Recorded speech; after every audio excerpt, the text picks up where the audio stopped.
Welcome to my channel achieve with astro Sudha. आप सबको astrologer सुधा वाधवा बेदी की प्रेम भरी नमस्ते।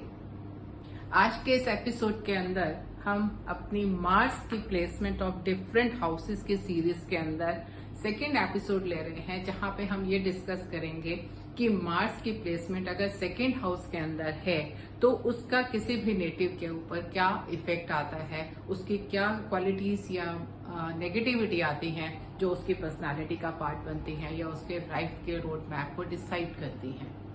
लेकिन इस चीज को चेक करने से पहले हमें ये देखना है कि किसी भी हॉरोस्कोप के अंदर सेकंड हाउस क्या रिप्रेजेंट करता है और प्लैनेट मार्स क्या रिप्रेजेंट करता है।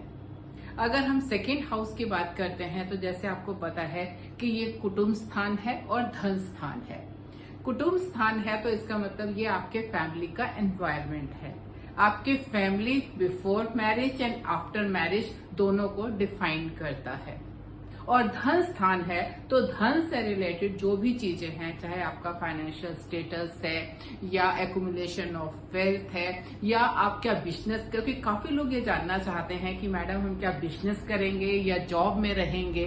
तो अगर आपका बिजनेस की हम बात करते हैं तो क्योंकि जो ओरिजिनेशन ऑफ वेल्थ है या एक्यूमुलेशन ऑफ वेल्थ है या उसका क्या फ्लो रहेगा, कितनी वेल्थ आपके पास रहेगी, वो चीजें हम जो है सेकंड हाउस से देखते हैं। तो अगर हम बिजनेस की बात करते हैं तो इसका बहुत ज्यादा रिलेशन हो जाता है सेकंड हाउस से, तो हम जो बिजनेस की चीज है वो भी हम सेकंड हाउस से देखने की कोशिश कर सकते हैं।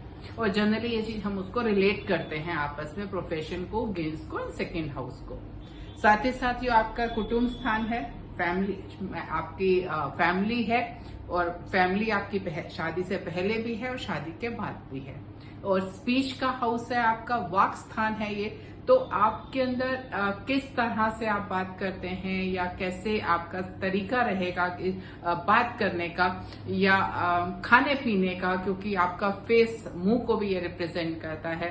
तो आपके खाने पीने की आदतें, बोलने का तरीका, ये सब चीजें भी हम सेकंड हाउस से देखते हैं। और बहुत बार ये भी देखा जाता है कि आपके चाइल्ड बर्थ को भी हम सेकंड हाउस से कनेक्ट करते हैं।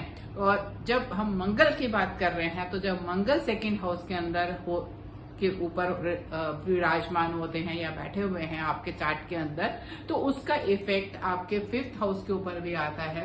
और ट्रांजिट के अंदर भी जब वो सेकंड हाउस को टच करेंगे तो जनरली ये फैमिली का हाउस होने के कारण तो फैमिली के अंदर किसी ना किसी तरह की कोई ना कोई डेवलपमेंट्स इसके ऊपर मतलब आप कह सकते हैं कि कुछ ना कुछ डेवलपमेंट्स आप अपनी फैमिली के अंदर देखते हैं। अब अगर हम मंगल की बात करते हैं तो मार्स, जैसे कि हम पहले भी बताया कि it's a pure form of energy. जो आपकी स्ट्रेंथ है, एनर्जीज हैं, आप कितना फोर्सफुली या एग्रेशन है, कैसे आप काम करेंगे, वो चीजें हम जो है मंगल से देखते हैं।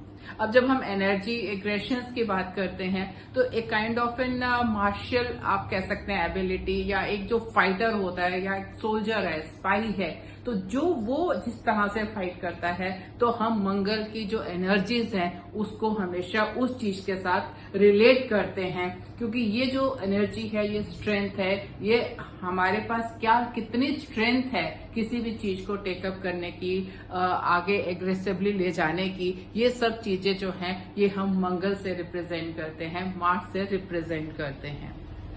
हम अपनी जो एनर्जीज हैं उसको तो मतलब आप नहीं, फ्लो को तो नहीं कम या ज्यादा कर सकते, लेकिन yes those energies can be channelised कि उसको जो अवेलेबल है उसको हम कैसे किस डायरेक्शन में करें कि वो पॉजिटिव और नेगेटिव हो जाए, उसका हम फुल बेनिफिट उठा सकें, इस चीज को हम देखेंगे। एंड मंगल जो है एनर्जी तो है ही है, साथ ही साथ जो उसकी एक और क्वालिटी है या पर्सनालिटी का पार्ट है, करेक्टरिस्टिक्स है उस मार्स की, वो ये है कि इसे रिस्क टेकिंग प्लैनेट, सोचते कुछ नहीं है, क्योंकि मार्शल एनर्जी है, सिपाही बस एक्शन लिया, लड़ने को आ गए, ये नहीं सोचा कि उसके कॉन्सिक्वेंसेस क्या होंगे। एक एस्पेक्ट देखा, लड़ना है, चलो जी आगे, एक्शन लेना है, आगे चलो, लेकिन उसका इफेक्ट हमारी लाइफ के ऊपर क्या होगा क्या नहीं होगा, that is not the job of the Mars. उसका काम है ओनली एक्शन लेना, सोचने के काम बाकी प्लैनेट्स के हैं।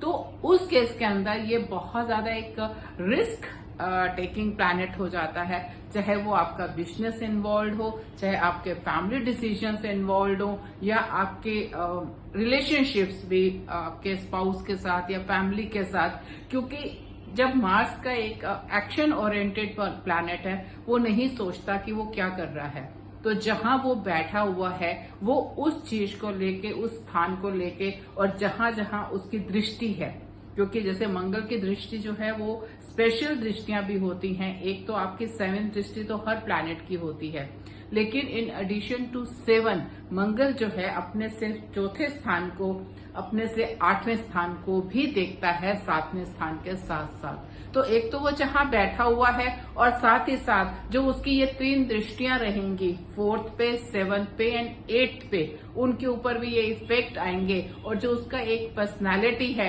एक्शन ओरिएंटेशन की, वो बिना सोचे समझे एक्शन लेने की, that will effect the houses जहां जहां पे वो देख रहा है या अपनी दृष्टि दे रहा है।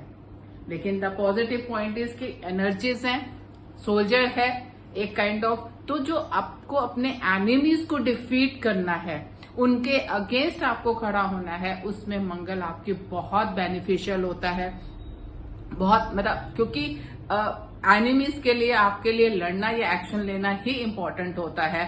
And there it is an positive attitude मार्स का कि उसने एक्शन लिया और अपना मूव कर गए। अगर हम हेल्थ पॉइंट ऑफ व्यू से देखेंगे तो मार्स का जो है बॉडी के अंदर, वो जो ब्लड फ्लो कर रहा है आपकी बॉडी के अंदर, that is denoted by the Mars. And साथ ही साथ आपका एंगर, आपकी पर्सनालिटी के अंदर गुस्सा जो है, वो आपके मंगल को रिप्रेजेंट करता है बहुत ज्यादा। Properties and real estate matters को के लिए भी जो सिग्निफिकेटर है वो मार्स है। अगर आपको कभी अपनी प्रॉपर्टी चाहिए, या मतलब आप रियल एस्टेट के अंदर इन्वेस्ट करना चाहते हैं, तो मंगल की पोजीशंस, मार्स की पोजीशंस एंड इन्वॉल्वमेंट बहुत जरूरी हो जाता है जब भी आप इस तरह के कोई भी डिसीजंस लेते हैं अपने लाइफ के अंदर। तो मार्स जो है significator, along with that 4th house के साथ साथ आपको सिग्निफिकेटर की पोजीशंस एंड उसकी डिग्निटी देखना भी बहुत जरूरी होता है, जिसके लिए जो है वो मंगल है आपका सिग्निफिकेटर आपके property and real estate matters को। So Mars is a energy, planet of action, properties, आपके रियल एस्टेट, सोल्जर। तो ये सारी मेजर क्वालिटीज है मार्स की which you should have in mind. क्योंकि when we are going to relate these 2 things, the 2nd house and the Mars, तो आप ये देखेंगे कि जो 2nd हाउस की अगर हम पहला एस्पेक्ट लेते हैं कि कुटुंब स्थान है, ये फैमिली का स्थान है, तो जब मंगल यहाँ पे बैठ जाते हैं तो it is seen many times कि जो आपकी फैमिली के साथ एक रिलेशनशिप है, वहां कहीं ना कोई डिस्प्यूट या कन्फ्रंट्रेशन रहती है। आपके रिलेशंस अपने फैमिली के साथ इतने कॉर्डियल नहीं रहते हैं। तो क्योंकि जो मार्स का एक एग्रेशन है या बिना सोचे समझे एक्शन लेने की पर्सनालिटी है, वो एक रिलेशनशिप के अंदर प्रॉब्लम्स क्रिएट करती ही करती है, जिसके कारण हमें ये प्रॉब्लम आती है। साथ ही साथ ये भी देखने को है कि क्योंकि फैमिली की हम बात कर रहे हैं, तो आपका 9 से जो 2nd हाउस है वो 6th प्लेस पड़ती है। आपका 9 जो है वो फादर का हाउस है। फादर से 6th हाउस के 6-8 का रिलेशनशिप बन जाता है, जिसके कारण एक फादर के साथ भी जो एक काइंड ऑफ एन डिस्प्यूट या एक नॉट ए गुड रिलेशन वाली बात हो जाती है। तो वो from that angle also if you will see कि ऐसे नेटिव्स का जिनके 2nd हाउस के अंदर मार्स है, they will generally have disputes in their families and problems with the father. तो ऐसी सिचुएशन के अंदर, क्योंकि 2nd से जो है आपका, अगर हम 7th एस्पेक्ट की भी बात करते हैं, तो आप ये देखेंगे कि जो 7th एस्पेक्ट है वो आपके 8th हाउस के ऊपर आ रहा है। 8th हाउस आपका हाउस ऑफ इन लॉज है। तो जनरली ऐसे केसेस के अंदर ये देखा गया है कि इन लॉज बहुत इक्विस्टिक होते हैं। तो मतलब अगर suppose you are a female और आपको क्योंकि शादी के बाद, जैसे हमारे इंडिया का एक सोशल नॉर्म्स हैं कि आप जाके साथ में रहते हैं, ऐसे केस के अंदर एक मतलब बहुत ज्यादा डिस्प्यूट या कन्फ्रंट्रेशंस की प्रॉब्लम्स बहुत रहने की पॉसिबिलिटी होती है। तो इफ पॉसिबल कि आप मतलब नॉट नेसेसरली, अगर पॉसिबल है तो ज्वाइंट फैमिलीज में ना रह के आप अलग से रहें और एक अच्छे रिलेशंस मेंटेन करने की कोशिश करें, क्योंकि जब मंगल की दृष्टि पड़ती है तो कोई ना कोई चीजों को लेके बहुत मतलब डिस्प्यूट्स हर समय खड़े रहते हैं। तो ये चीज आप मतलब चेक कर सकते हैं बिफोर मैरिज कि क्योंकि 8वां एस्पेक्ट आ रहा है मंगल का, 7वां एस्पेक्ट है 8वें हाउस के ऊपर, तो ये एक तरह की प्रॉब्लम क्रिएट करता है फैमिली के अंदर एडजस्टमेंट को लेके और उनके साथ रिलेशंस को लेके। अब अगर हम उसके बात करते हैं कि मतलब एक्शन ओरिएंटेड प्लैनेट है और लेकिन सेकंड हाउस के अंदर बैठा है, तो सेकंड आपका धन स्थान का है। मैंने आपसे अभी पहले बताया कि जब हम धन स्थान की बात कर रहे हैं और कई लोग जानना चाहते हैं कि बिजनेस को लेके, तो बिजनेस के लिए ये कह सकते हैं कि बहुत ही अच्छी प्लेसमेंट है, क्योंकि मार्स क्या है आपका एक्शन ओरिएंटेड है। बिजनेस के अंदर आपको क्या चाहिए, एक्शन चाहिए, फास्ट एक्शन चाहिए। वहां पे आपको जितना आप डिले करेंगे, सोचेंगे, बहुत एनालाइज करते रहेंगे, मतलब हर चीज के लिए प्लस माइनस ढूंढते रहेंगे, it will delay the action और उस केस के अंदर मेनी टाइम्स अपॉर्चुनिटीज आपके हाथ से निकल जाती हैं। तो अगर बिजनेस पॉइंट ऑफ व्यू से देखें तो यू कैन से कि जो मार्स है वो एक रूथलेस बिजनेसमैन है, वो सेकंड के अंदर बैठ के आपको बहुत अच्छी बिजनेस अपॉर्चुनिटीज देगा, जो आपको मतलब एक अच्छा बिजनेस बिल्डअप करने के अंदर बहुत मतलब बेनिफिशियल होगा। लेकिन यहाँ पे आपको दो चीजें देखने की बहुत जरूरत है। एक तो एक्शन लेना है मंगल ने, तो वो आपको इमीडिएटली टॉप पे भी ले जा सकता है, लेकिन उस विदाउट थिंकिंग एक्शंस है, you can come to the bottom of that thing. तो एक तो आपके पास अपने फाइनेंशियल हमेशा बैकअप्स होने चाहिए to handle the bottom situations of your life. Secondly, ऐसे केस के अंदर better not to take the loans, क्योंकि अगर आपने एक बहुत मोटा लोन उठाया और मंगल ने बिना सोचे समझे एक्शन लिया और आपके फेवर में नहीं गया action, if it is not dignified या अदर प्लैनेट पोजीशंस और नॉट सपोर्टिंग दैट थिंग, उस केस के अंदर आप बैंकरप्ट हो सकते हैं। आपके लिए एक बहुत मेजर प्रॉब्लम्स खड़ी हो सकती है इस मंगल के एक्शन के कारण।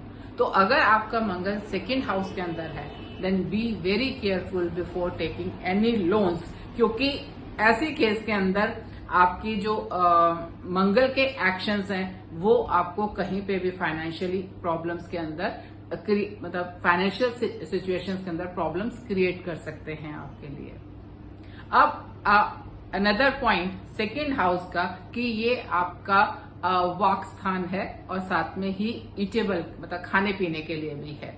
तो जब आपका जो वाक स्थान में जब मंगल बैठ जाता है, तो जहां पे वो बहुत एनर्जी और बहुत मतलब बोलने के अंदर आपके बहुत आप कह सकते हैं एग्रेशन है, साहस है, साथ ही साथ एक हार्शनेस होती है। आपके जो ऐसे लोग बात करते हैं उनके बात करने का तरीका, though they are very strong in communications, लेकिन साथ ही साथ they can be harsh at many times, क्योंकि सोचना तो है ही नहीं मंगल का काम, तो without thinking he will speak, तो वो कई बार बहुत नेगेटिव हो जाती हैं चीजें। तो आपको ये ध्यान रखने की जरूरत है कि अगर डिग्निफाइड नहीं है मंगल तो और अगर बाकी सपोज आपका बुध भी नहीं है और मून की सिचुएशंस भी अच्छी नहीं है, तो आपको बोलने से पहले बहुत बारी सोचना है। Though Mars will not let you think, but still you have to inculcate that habit कि मुझे ऐसे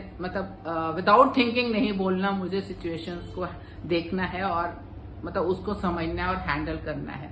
because the best part of knowing astrology, जब हम वैदिक एस्ट्रोलॉजी को जानने का पर्पस ही यही है कि if we know the weak points of our chart, तो हमें अपने आप को धीरे धीरे उस चीज के लिए उसको कैसे हैंडल करना है ये प्रिपेयर करना है लाइफ के अंदर। अदरवाइज जस्ट बाय नोइंग कि yes it is not dignified and we are moving with the flow और हम करे जा रहे हैं, then there is no point in knowing that thing. So जिन लोगों का अगर मंगल सेकंड हाउस में बैठा है और नॉन डिग्निफाइड है तो उनको ये देखना है कि वो बोलने से पहले सोचें, चुप रहें कुछ समय और फिर उसके बाद अपनी कम्युनिकेट करें। साथ ही अब इसके बाद नेक्स्ट जो मैंने वाक स्थान की बात करी, बोलने का और खाने का, तो अगर आपका मंगल वीक है उस केस के अंदर ऐसे नेटिव्स को खाने पीने की भी बुरी आदतें लग जाती हैं, जैसे स्मोक करना या ड्रिंक करना, मतलब या एक्सेसिव खाना पीना लेना। तो इस चीज के लिए आपको बहुत ध्यान रखने की जरूरत है कि ऐसा अगर है तो आप उस चीज को मतलब एड्रेस करें और उसको ध्यान से उस चीज को हैंडल करें। अब एस्पेक्ट अगर जैसे मैंने आपको बताया मार्स का, एक तो जहां बैठा है सेकंड हाउस में बैठे है उसके हमने पॉइंट्स सारे चेक कर लिए कि धन, वाक, स्पीच, इन चीजों को हमने देख लिया। अब उसकी चौथी दृष्टि है वो आपके 5वें घर पे आ रही है। 5वां घर क्या है आपका? 5वां घर है आपका बच्चों का घर है, आपकी इंटेलेक्ट का घर है। ये आप त्रिकोण हाउस है तो पैसे का भी घर है आपका, आप इसे वो भी मान सकते हैं। तो जब आपकी चौथी दृष्टि आपके 5th हाउस के ऊपर आ रही है तो एक तो ये आपके बच्चों का ट्रिगर करती है, मतलब चाइल्ड बर्थ के लिए भी आप देख सकते हैं। रिलेशनशिप भी बच्चों के साथ आपका थोड़ा सा आपको ध्यान रखने की जरूरत है, और फाइनेंशियल स्टेटस को भी ये ट्रिगर करता है। लेकिन सोचने का काम नहीं है मंगल का, लेकिन एक्शन एनर्जी हम उसको दे रहे हैं, और जहां पे भी मंगल की दृष्टि है वो एनर्जी पूरी की पूरी उस हाउस के ऊपर जाती है। तो एनर्जी तो पूरी जा रही है मंगल की। उस केस के अंदर क्या है कि you will get multiple sources of income. तो सोर्सेज तो वो अरेंज करेगा, लेकिन उसे कैसे यूज करना है, क्या करना है, you have to see the other planets also, कि हम उस रिसोर्स को, उस अपॉर्चुनिटीज को हम कैसे यूज कर सकते हैं, और मंगल का जो है हम उसका बेनिफिट कैसे ले सकते हैं, ये आपको उस समझना है अपने बाकी प्लैनेट्स को देख कर। क्योंकि इट इज नॉट मतलब ऑर्गेनाइज्ड नहीं है मंगल, सोचता नहीं है।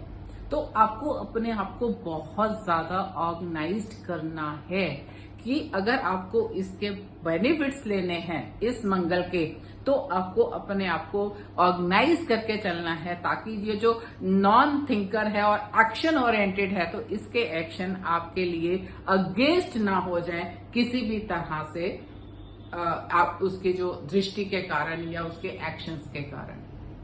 7th एस्पेक्ट का मैंने आपको पहले ही बता दिया। 8th हाउस में होने के कारण आपका जो इफेक्ट है वो एक तो इन लॉज के साथ आपकी प्रॉब्लम्स की दिखाता है, और फैमिली आफ्टर मैरिज भी डिस्प्यूट्स दिखाता है, इगोइस्टिक इन लॉज दिखाता है।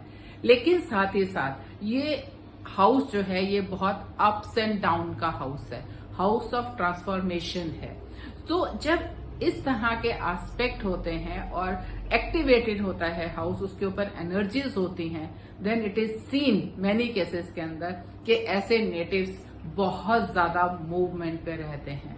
उनकी आइदर मतलब जॉब्स हैं या इवन रेजिडेंस है, वो कहीं पे भी एक जगह पे टिक नहीं पाते हैं, बहुत ज्यादा उनकी मूवमेंट्स रहती है। तो वो भी जो मार्स का इफेक्ट आता है आपके 8th हाउस के ऊपर, बीइंग 7th इफेक्ट, वो उसको एक्टिवेट करता है एक अप एंड डाउन को, जिसके कारण आपकी लाइफ एक स्टेबल नहीं रह के वो कर्व के साथ चलती है, कभी ऊपर कभी नीचे, कभी ऊपर कभी नीचे, वो उसका मार्स के एक्शन के कारण।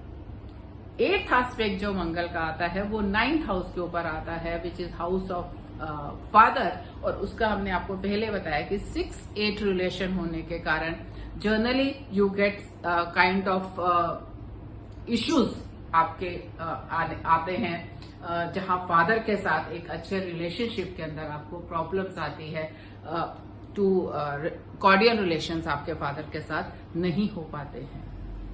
One more thing for the Mars जिनके 2nd हाउस के अंदर है, 8th हाउस के होने के कारण उसकी जो दृष्टि 7th दृष्टि आती है, आपका जो हाउस 8th हाउस है वो आपकी लॉन्जिविटी है, आपके मैरिटल लाइफ की भी।